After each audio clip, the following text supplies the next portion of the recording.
Starting your prepping journey doesn't have to be overwhelming. In this video, we'll go through the basics of how to begin prepping and building self-reliance. Whether you're preparing for natural disasters, economic instability, or SHTF scenarios, these steps will help you take control of your future. First, focus on water. Store enough for at least 3 days. Learn how to filter and purify water in case your supply runs low. Next, consider food storage. Non-perishable items like canned goods, rice, and freeze-dried meals are essential for long-term survival. Also, don't forget to build a first aid kit. Accidents and injuries can happen at any time, so having medical supplies on hand is critical.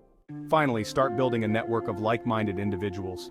A strong community of preppers will provide support, information, and valuable resources. By following these basic steps, you'll be well on your way to a more self-reliant and secure lifestyle. Hey, if you like this video and want more info on this topic, click on this video here. You can also get more life-saving information at isurvivethrive.com, and of course, don't forget to subscribe to our I Survive Thrive YouTube channel. Check the description below this video for helpful links.